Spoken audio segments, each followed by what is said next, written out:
Hello, folks. Welcome back to Lady Vinyl Gaming here on this Tuesday afternoon. Well, at least Tuesday afternoon for me, which means, of course, it is time for Story Hour. For those of you who are new, though, we have Story Hour on Tuesdays at 5 o'clock Eastern U.S. time, on Fridays at 7:45 Eastern U.S. time. We have our Friday Night Fright, where we do typically we almost always do a group game. We did Fortnite last week, but we have a good amount of our members back for this week. So we will be going back to an actual scary game. Um, we are still figuring out exactly what it is we do want to play because we might try something new, we might not. We'll see what happens. Sundays at 1:05 p.m. Eastern U.S. time, we do a regular sit down calm streaming game.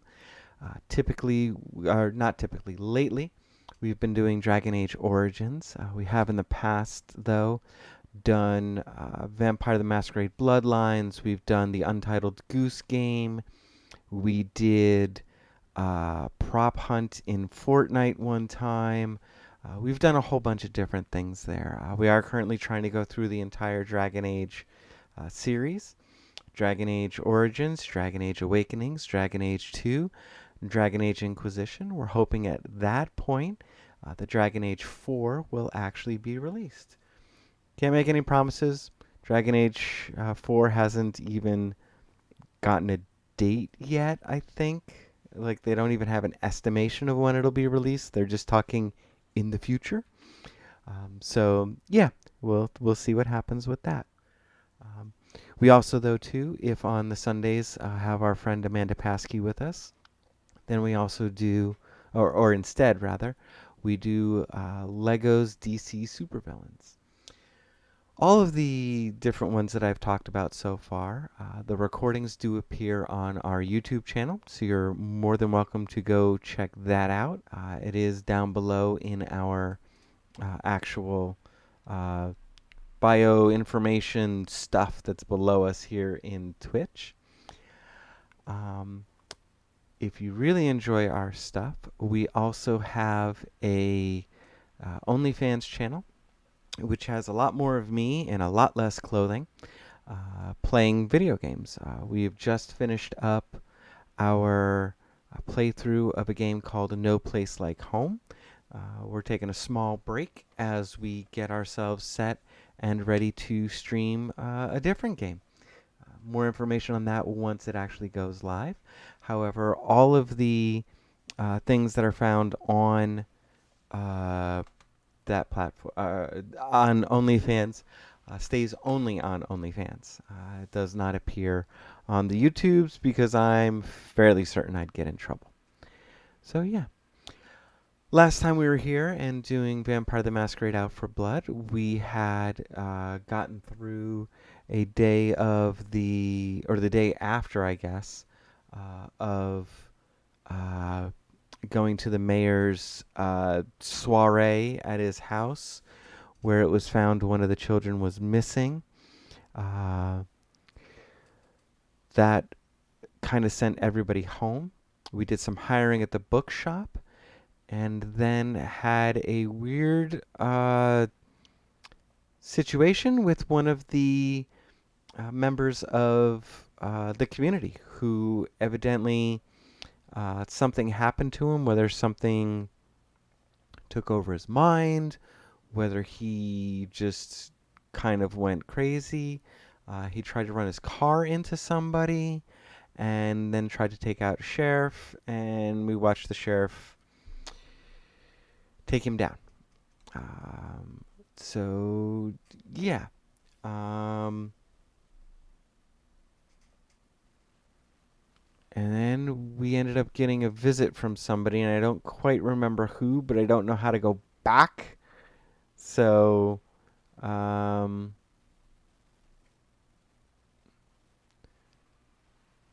yeah, we're just going to have to keep going forward. Some call them hexes, while you've always thought of them as curses. In your studies of the occult, you learn to focus your energy to change one's fate. It could be as simple as a misstep or a minor malady to something catastrophic. Placing a curse is not without its cost. Summoning these energies takes its toll on you physically and mentally. You're committed now, so you concentrate and summon your will to focus the energies. As you retreat from him, you focus and draw upon the negative energies to gather a force of hatred.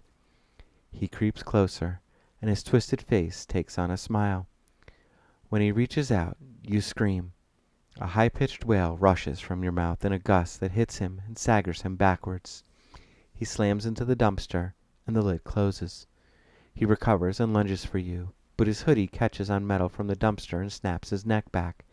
He drops to the floor, and you hear his head slam on the concrete. Turning to run, you stumble a few steps as sudden cramping doubles you over. It only lasts a second, and as you hear the man rise from behind, you rush along the alley to make your way home. Rushing through the front door, you turn and lock it, even the deadbolt. You check each window and lock them too, almost tripping over Hex. You shoo her away as you secure the house, and she follows close behind, curious about the activity. When you're finished, you move the chair from the dining room table to a few feet back from the door and stare at the front of your house, waiting.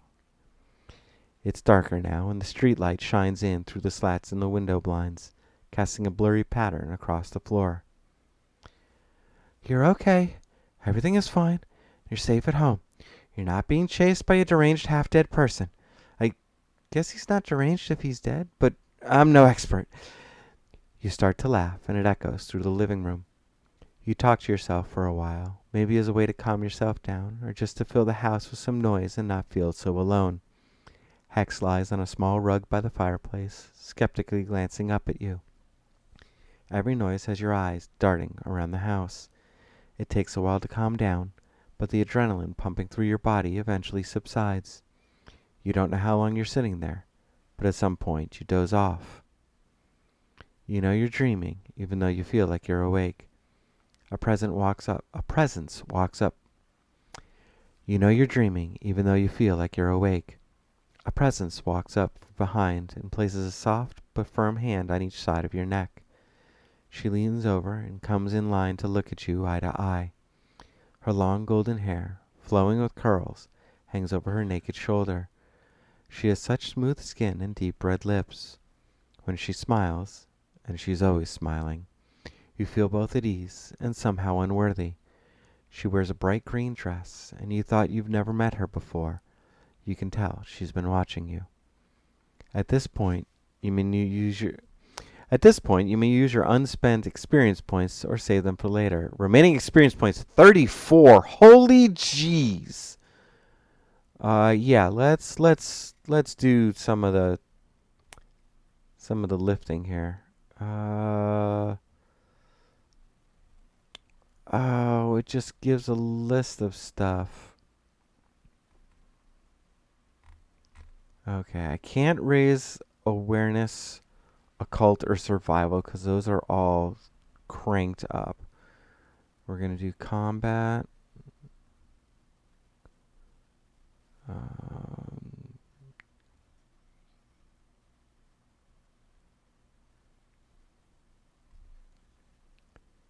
I want to do insight. We're going to do an attribute here. My attributes are pretty good, except for my intelligence. So we're going to raise the intelligence.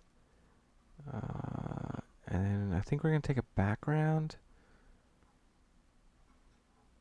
Oh, yeah, we gotta... Oh. Okay, we're going to raise influence by one more. And then resources. Okay. Let's see if I can do the game capture. If I can get the game capture, then I'll show you folks what the new skill sheet looks like, but...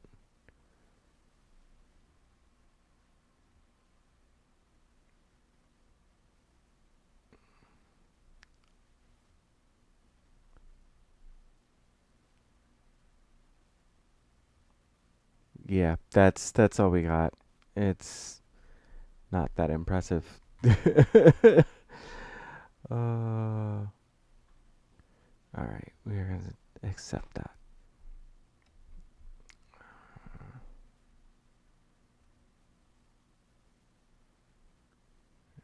Close that out. Okay. The story continues. You awaken with a deep breath, wheezing in air through your mouth as hard as you can pull it. Panting, you sit up in bed and rub your eyes clear. This starts a coughing fit, which lasts a full minute, and when you're done, it leads to one giant yawn, like you've awoken from a year-long nap. Something feels different. The clock on your dresser flashes 10:42. You overslept. Moving to the edge of the bed, your feet hit the floor and a shiver rises up from your legs and takes over your whole body. Seeing yourself for the first time today in the mirror, it's someone else, a paler version of you. Your cheeks are sunken, you're sweating and feeling anxious and restless. Wait, how did you even go to bed last night?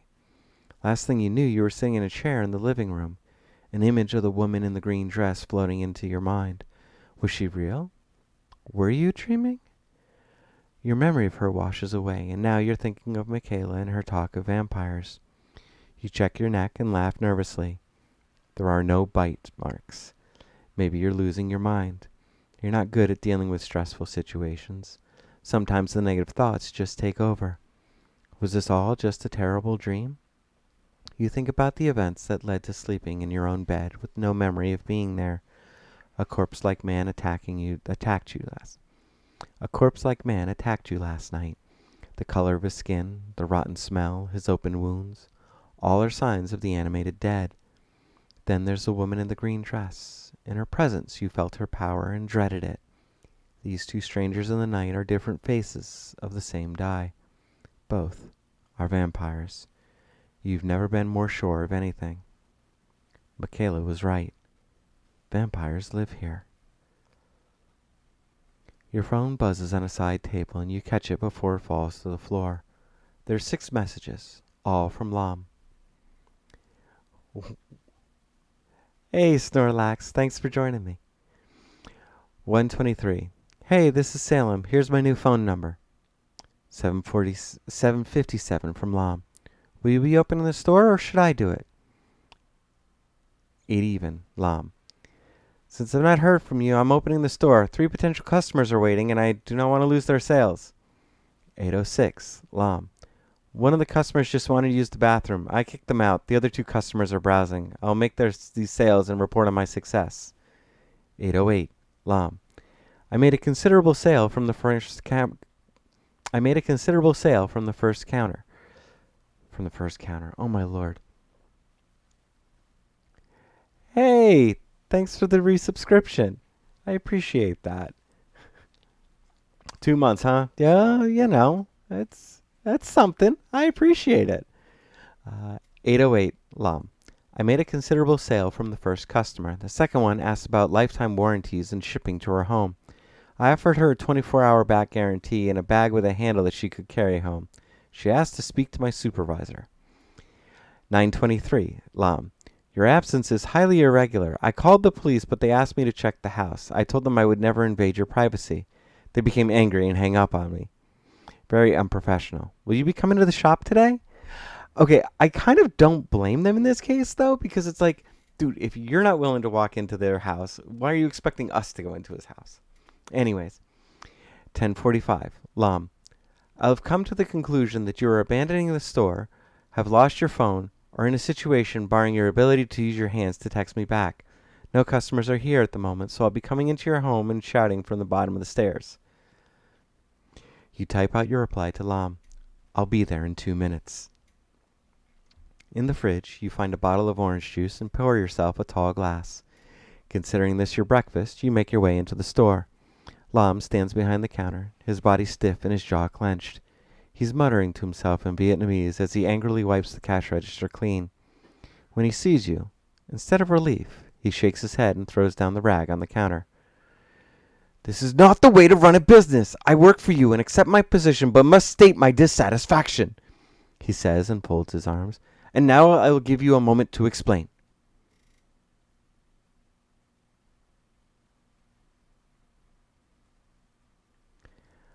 I woke up extremely ill and just got out of bed. I'm sorry for not opening the store. He leans forward to stare at you like he's inspecting a bug. Yes, you do look terrible. That's how I feel. Lam frowns and wrinkles his nose as if he's smelling the foul odor. You shouldn't be working today. You could get customers sick and contaminate the products. Go to bed and let me take over. You check the store receipts. $157. That doesn't include the sizable purchase from Gabriel J. Field. The front door of the store jingles as Mayor Bumpley enters. He's wearing jeans and a Visit Jericho Heights t-shirt with clean work boots and a North Face backpack. A much different look than his normal business attire.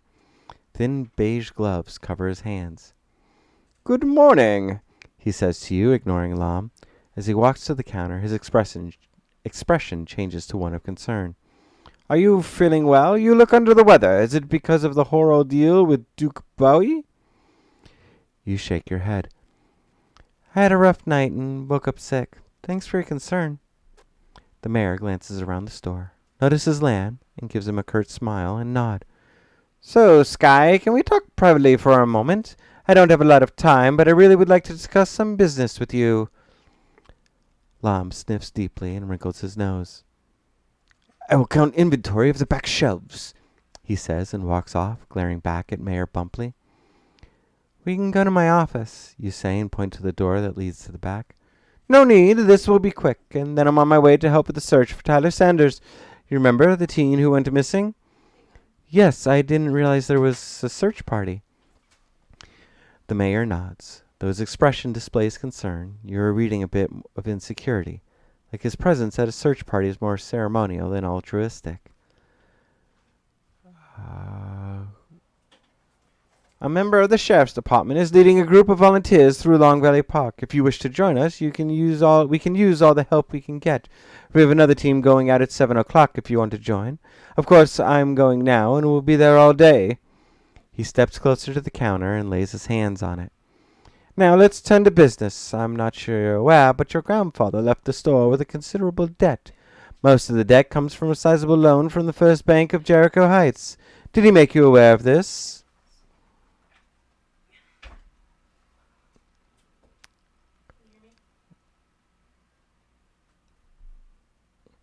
No, he didn't. How much did he owe? Did he put up the store or anything else for collateral? Mayor Bumpley smiles, but it quickly fades. All good questions. You see, your grandfather borrowed money over quite a long period of time and eventually consolidated all of his debt with one loan from the bank, placing the store itself and the attached home as collateral. If he failed to make payments and defaulted on the loan, he would forfeit the entire property to the First Bank. If he failed to make payments and defaulted on the loan, he would forfeit the entire property to the First Bank of Jericho. The news hits you like a punch to the gut. How much money did he owe? He borrowed 80% of the value of the assets. Unfortunately, that was not enough, and a few years ago he added more terms to the loan and a cosigner. You see, the debt he owed is now your debt. My debt? He swings the backpack off the shoulder, unzips it, and takes out a packet of legal-looking documents. About 5 years ago, he had you co-sign for his loan. Here's your signature on this form, and this one, and this power of attorney form as well. In the event of his death, all of his assets and debt passes to you. The gut punch feeling turns to full nausea. This is a lot for me to learn right now. Would you mind leaving these documents for me to look over? I'll get in touch with you in a few days to come up with a repayment plan. Mayor Bumpley nods with a look so solemn you feel bad for him. Good, good. I apologize for dumping this on you. Please take a few days with these documents and then get back to me. Come by the bank and we can come up with a course of action. Just realize your grandfather has already missed 6 payments and it is within my right. Well, let's not discuss that now. I've said a lot today and you need time to process it. I'll stop by in a few days like you said. With the store making money again, I'll have to prioritize making payments to the bank. He raps his knuckles on the counter. Good deal. I've taken up enough of your time. Remember, if you're up for it, please help me out in the search of Tyler Sanders. Please help out in the search for Tyler Sanders. The whole town is pulling together, and we all have to do our part. Okay, I'm going to say the mayor is a dick, and I kind of want to call him out for forging my name on its signature on the cosigner lines. But of course, obviously, the game is not real life. We're going back on a thing that may or may not have really happened. Chapter 6. Keep calm and carry on. Only a true best friend Only a true best friend can protect you from your mortal enemies. Richard Meade, Vampire Academy. With the mayor gone, you return to the business of running your business. Now, more than ever, you can use the money. A corkboard hangs by the store's entrance where your grandfather let people post flyers, business cards, and bulletins. You spot something new hanging at the top. Walking over, you see the grayscale picture. You see Walking over, you see the grayscale printed picture of a young man in a dress suit next to a blow-up of his face. Missing. Have you seen Tyler Sanders? Missing since Sunday, July 21st, 2019. Please contact, I'm not going to read this phone number, or the DeKalb County Sheriff's Office with any information on Tyler. The sign goes on to list his vital statistics and his last known whereabouts outside Long Valley Park. Laham steps up to you with a tablet in hand. I took the liberty of doing a complete accounting of the business and would like to go over it with you. Okay, I guess now is as good as time as any. I will make this fast. It's a small store, he says, tapping away on the touch screen. As you can see, you are almost out of inventory. I doubt we have more than another sale or two. Turning to the supply room, there's a modest amount of inventory. I recommend restocking the shelves in the store unless you plan to bring customers into the supply room to pick through the boxes. That takes care of the store.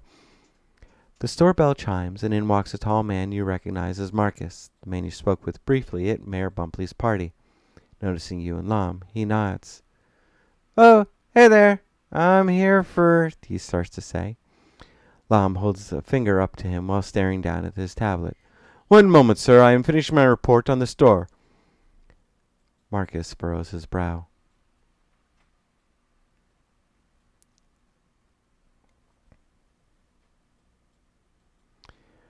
Lom, this is too important to rush through. Let me take care of this customer so we can take our time with the rest of the report. I attempt to make Lom feel important, though I really want to move on to Marcus. Lom frowns and passes a disturbed look from you to Marcus and back to you. Fine, I hope he buys something. You lead Marcus over to the counter away from Lom. He sits on a stool by the counter. So am I too early for the meeting? Meeting? I don't know anything about a meeting. The store bell chimes once again, and Lacey marches through around Lom, who is now sweeping in front of the door. She's dressed sharply in a pantsuit, takes off an expensive pair of sunglasses that go into a leather case. Seeing you and Marcus by the counter, she makes her way over. Hello, everyone. Let me start off by saying that I appreciate your support. Lacey shoves the case into her handbag and plops the loaded bag onto the counter. You're welcome. Support for what? Lacey looks confused. My campaign. That's what I told you, although I did think it strange you wanted to meet here. The bell chimes yet again, and Adam and Salem enter the store. They both make their way over to the counter. Salem carries a pastry box, while Adam has a tray of sandwiches on his lap. Hi, everyone, Adam says. Should we bring these to the kitchen? As everyone shares confused looks around the room, you say,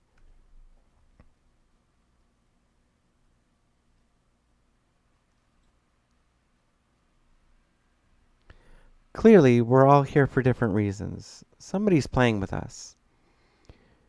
Manipulated us here?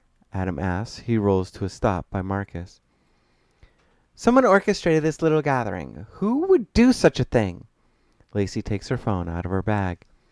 Salem drops the pastry box on the counter and goes to the window. You think someone's recording us? She looks around for a moment, shakes her head, and rejoins your group. Lacey clicks her teeth.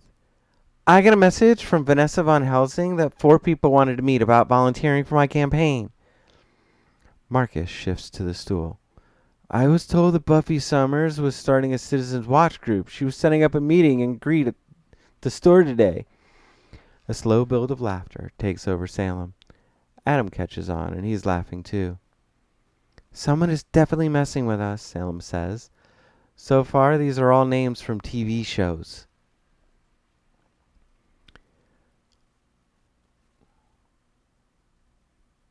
Buffy is from a movie as well as a television series, Lamb yells from the back of the store. Buffy the Vampire Slayer. The front entrance of the store opens, and in walks Michaela with a pile of books in her arm. She looks harried and rushes through your small group as books start to topple. When they fall, you notice she's wearing a shirt for the band Baby Chorus. You remember them from a gig at the Succubus Club in Chicago. Michaela drops her books across the counter. Sorry I'm late. That librarian, Miss Hanson, gets on my last nerves. These books haven't been checked out in over 5 years, and she's telling me I've already reached my limit. Michaela Clark, what is the meaning of this? Lacey asks in an authoritative tone, hands on her hips. The girl stands straight, shoulders back. Mrs. Pendleton, remember last year at the Young Scientist seminar? You said sometimes the ends justify the means? I had to figure out a way to get you all here, but I kind of told a few white lies. So you lied to us to get us all here? For what reason? Lacey asks, her voice crackling like a whip. She shifts her body forward, leaning over the young teenager. You need to start telling the truth, because I am the brink of driving you over to your mother's office so we can all have a little chat. Michaela holds up a large hand-cover book. Vampires in America. This is the reason. No one answers, and she holds out the book like it's the Holy Grail and plops it on the counter. All of the adults in the room share quick looks. Marcus pops an apple tart out of the pastry box and takes a bite. Salem hops up on the counter and sits. She puts her thumb in her mouth and chews her fingernail. What's the book? He presses his hands on the armrest of the wheelchair, which lifts his body for a moment so he can see the cover. It talks about real vampires in America. Other people have spotted them. These are all stories that really happened, Michaela says. She steps back from the group like she's ready to make an announcement. I'm not sorry for how I got you all here. No one's been listening to me because I'm a kid. I've told the police and even the mayor. I told Pastor Jim. No one wants to admit what we all know. Vampires live in Jericho Heights. You've all had a run-in with one, but none of you will tell anyone. Everyone is scared and not sure what to do, but I'm telling you what to do. We work together. No one says a word. You glance at each person in the room who are all doing the same.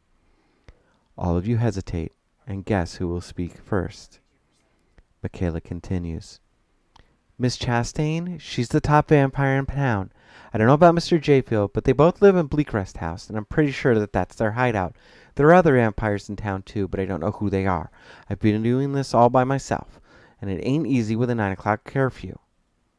Vampires? Seriously? Salem says, rolling her eyes.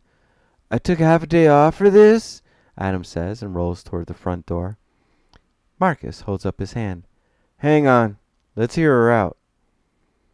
As everyone reacts to Michaela's words, you speak up.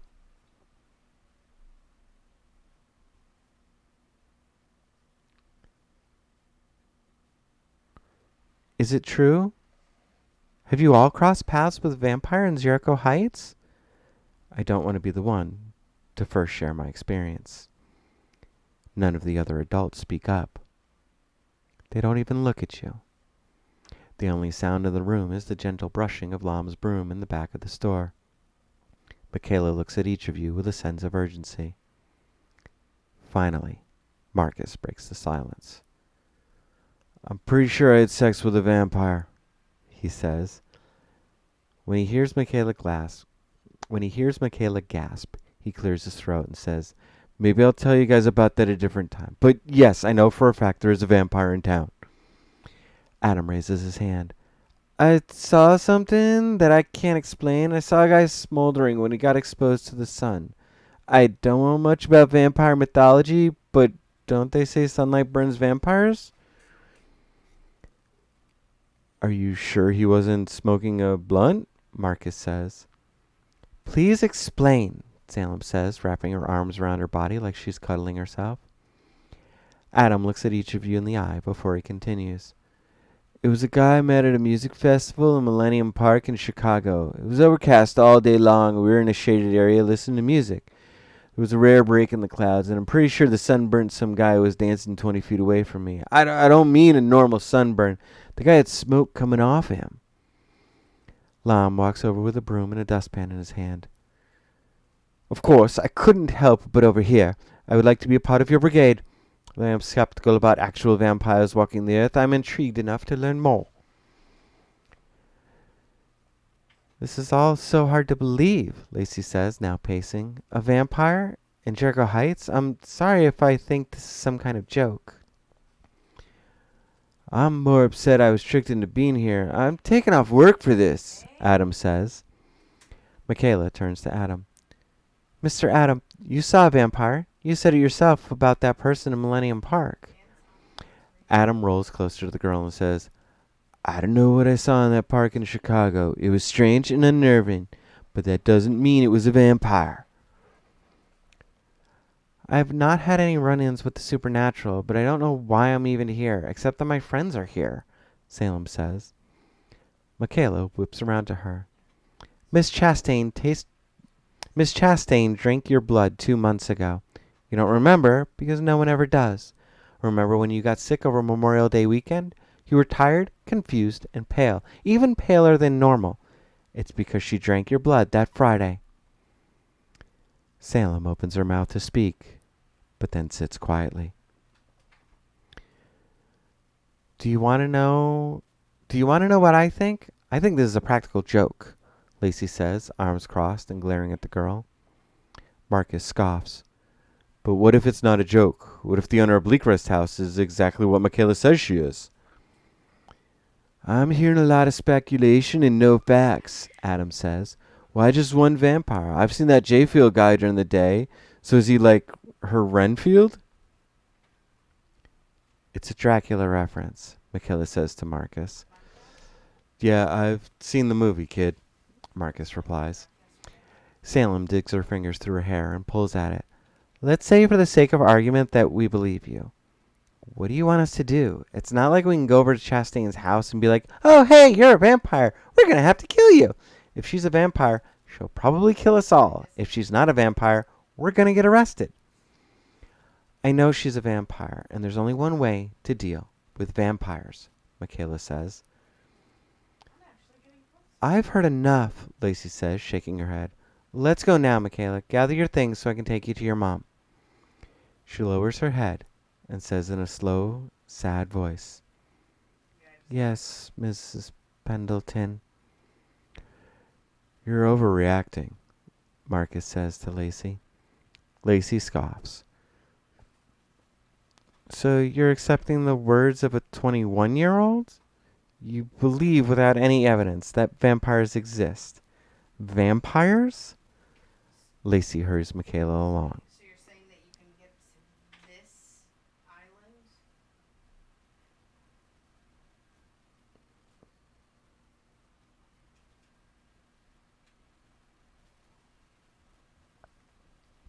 As they prepare to leave, you say, Michaela, thank you for bringing us together to discuss this. It shows a lot of character to shine a light where nobody wants to look. Thank you, Michaela says with a smile. Keep gathering your things, Lacey says, sliding her books towards her. You step towards Lacey. I believe she's telling the truth. You can punish her for coming forward and telling us about a threat. You can't punish her for coming forward and telling us about a threat to the town. Please reconsider. Lacey puffs out a big sigh. I'm not trying to punish her. She shouldn't be here. I know she's right, but what can she do? What can any of us really do? So they're vampires in Jericho Heights. But how are we supposed to stop them? Oh my God, I can't believe I'm saying this. If there are vampires here, we need to do something about them, Marcus says. We need to gear up, find them, put some stakes in their hearts.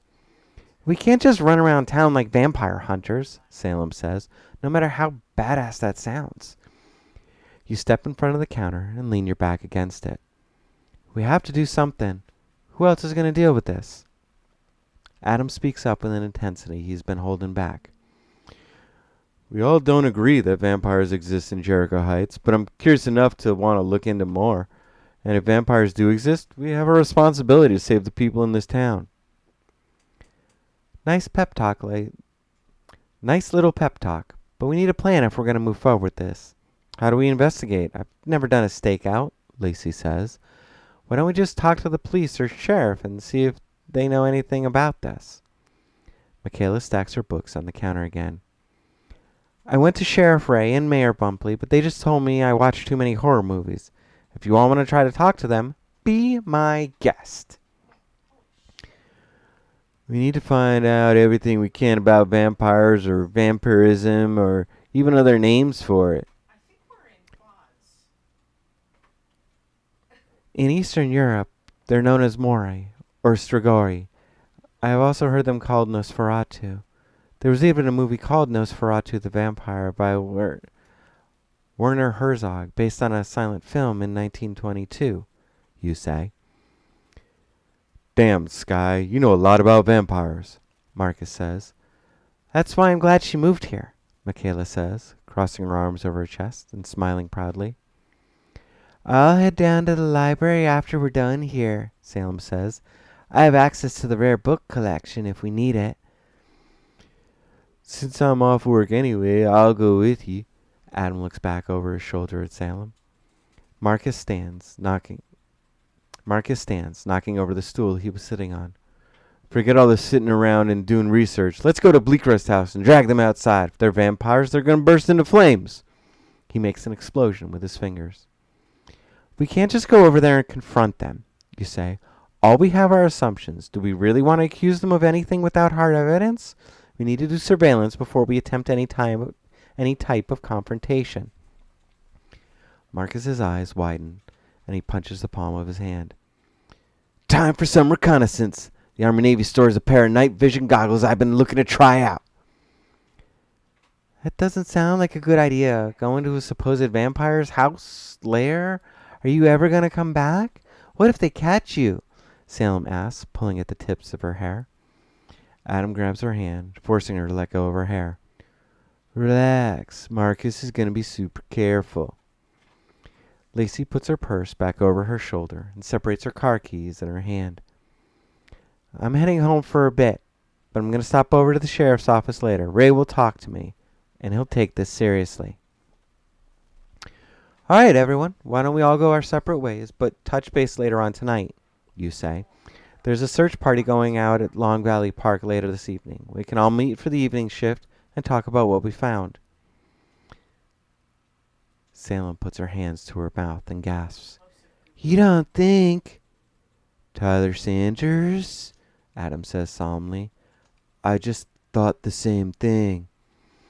As Adam's words sink in, you process the reality of vampires living in Jericho Heights. Are the authorities in on this? Does the mayor know about them? What about the sheriff? Michaela tried this. Wow, let's try that again. Michaela tried to tell the sheriff. There are words on a screen. You would think I just say the words that are there on the screen. You would think it would be simple. Michaela tried to tell the mayor and sheriff about Chastain. She's told others as well, and no one believed her. Is it because it's too fantastic to believe in the supernatural? Maybe they're covering for Chastain and the other vampires. You've no doubt in your mind that the authorities in this town must be in league with them. The meeting ends and everyone starts to head out. Adam and Salem leave for the library, while Marcus goes to the Army Navy store. He suggests you meet him later to scout out Bleakrest House. Lam remains in the store to continue his day's work. Your curiosity about Dr. Lobo motivates you to meet with her, so you leave the store and Google the address on your phone.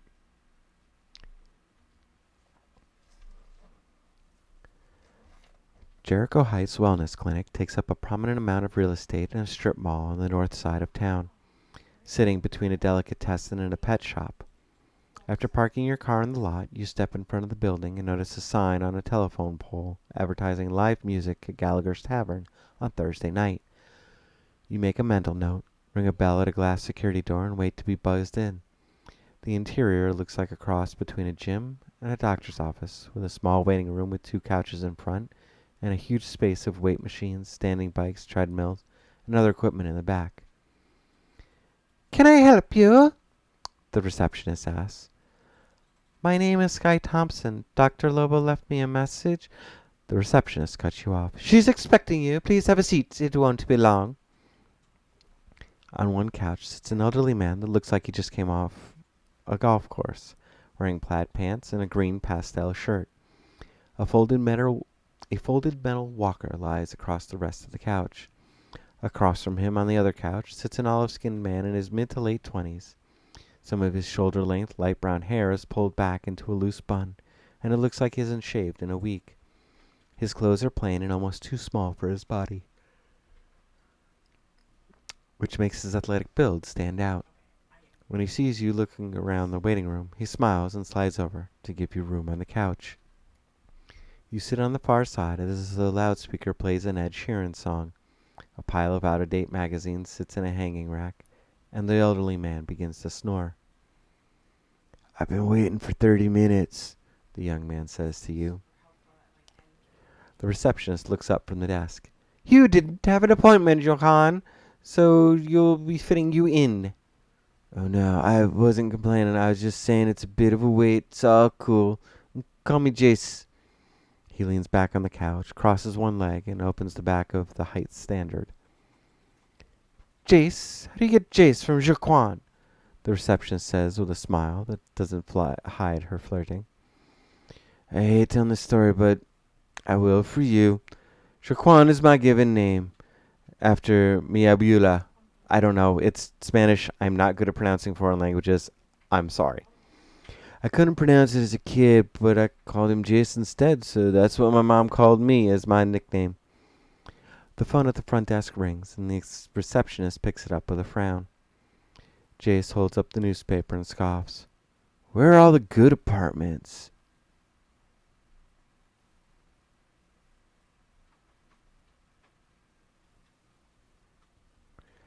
People still look for apartments in newspapers? I figured you either called a realtor or checked Craigslist or something. Jace lowers the newspaper and turns to face you. I didn't even think about a realtor. That's a great idea. Someone left this newspaper at the bar I work at, so I figured I'd check it out, or I'll check Craigslist like you said. It looks like there are a lot of rooms for rent, which wouldn't surprise me since Jericho's a small town. I'm just not used to it. It's much cheaper to rent a room anyway. Very true. I was paying over $1,000 in Chicago for a tiny studio, but it seems I can rent a room here for just a few hundred. By the way, I'm Jace. He extends his hand. Nice to meet you, you say, and shake his hand. I'm Sky. He smiles. His blue eyes widen. Good to meet you. I just took a job as a bartender at Gallagher's Tavern. You should come by. First drink's on me. Something clicks in your head. Not only do you know of a room for rent right across the street from where you live, you've considered renting a room in your own house. The money would certainly come in handy, but you just met this guy in the waiting room of a doctor's office. As for the room for rent across the street, Salem showed some interest. How would she feel if she found out you helped someone else rent it? Jace does seem nice. It would be great to have a new friend in town. Just so you know, I actually have a room for rent in my house. Jace sits up on the couch, straightening his back and turning towards you. Seriously? Dude, that's awesome! Where is it? You give him the address and explain it's an old house with a room the size of the receptionist's area. It has a private bathroom and everything else is shared.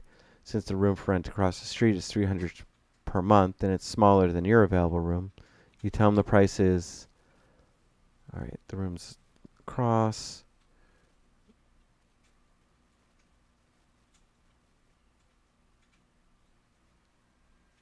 Since the room for rent across the street is 300 and smaller than your right, yeah.